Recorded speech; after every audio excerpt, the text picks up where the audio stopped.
Hey, Pastor Danna Coverstone, and I'm going to share a part of a dream that I had on September 14th, 2020. Now, there was a reason I didn't share it. I'm not going to go into that. It was connected with some other things in the dream that I'm not going to share as well. But it was about an earthquake, and I'm just going to share it because I've had a lot of requests about it. I did share it this last weekend when I was in Topeka, Kansas. And here's what I saw once again September 14th, 2020. I saw a shimmering of the Great Lakes, and the water appeared to go out of the bowl and then spread back in the shores several hundred feet in, crashed back in the lakes. It appeared as if there had been an earthquake under the central point of the area of the Great Lakes, but of a very, very significant depth. And I also saw at that moment the Rocky Mountains were trembling, and all the coast of the coast of California was completely shaken with that same shimmering type of surface disturbance. Like I was seeing, it looked like I was standing on top of the Rocky Mountains looking at it. It was like shimmering, like when you're driving down the road and you see that heat on the asphalt miles ahead. It kind of looks like air, kind of like something's moving. That's what it appeared to be. And there was this mass chaos mentality at work, as it seemed a very, very big earthquake had just hit the Southern California area in the same time frame. I also saw all 5 boroughs in New York with significant fires, and those fires have started in Manhattan. Also, I'm going to skip the next part.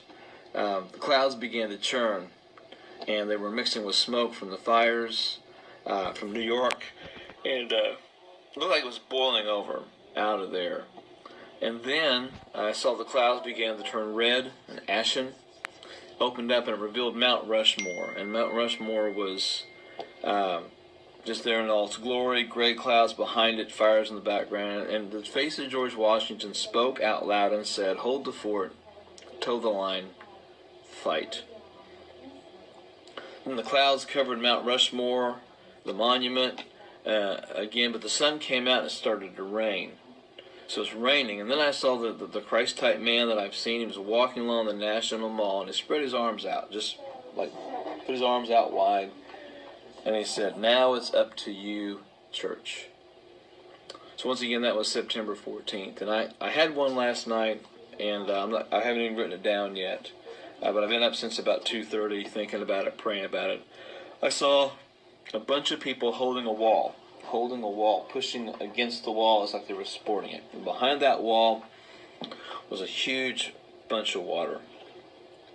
And I saw hundreds and hundreds of thousands of people just holding that wall, pushing it, holding the wall tight. And you could see the wall shifting and moving, and it would sometimes push people back, and they would re-brace themselves against the wall and hold it. And as people were doing that, I could see that some of them were like, their cell phones would ring, and they kept looking back to be distracted. Finally, one person steps away from the wall, puts his phone out, and says hello, and starts to talk, and gets involved in communication, just kind of walks off. Other people were starting to say, hey, I've got a beast, I've got something to do, I've got this and I've got that, and basically announcing where they were, what was going on, with what was happening. And they had to go. And so little by little, people are walking away from that wall. And every time that someone walks away from the wall, there's a gap in the wall.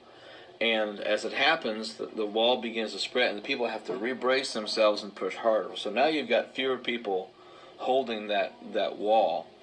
And remind me of the stories from Amsterdam and the dike in the wall, and the little boy plugging the hole and holding the wall. That's what I was seeing. I think that the interpretation was very clear to me on that. It was simply this.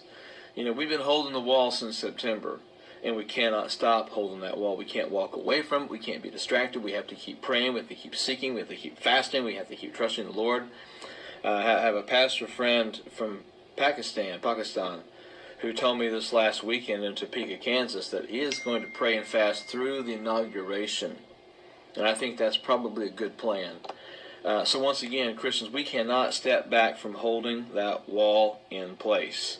And we are keeping a lot of things from happening in this country. And if once we get to this election process, we say, okay, we're done, we cannot stop holding that wall. And I think that's what Washington was trying to say in the dream part of it, was hold the fort, toe the line, and fight. I'm not going to just lay down and be ran over. We don't know what could happen tonight. with the elections, how long. I haven't even looked at any news this morning as far as the last couple hours. But we need to be holding the wall, holding our position and staying braced. Even in the breathe room, I saw people who were doing everything they could to stay braced. They weren't breathing, they were holding their breath. They weren't panicking. But even the voice said, stay braced, but don't breathe yet. So keep fighting. Keep holding the wall. Don't move from your place.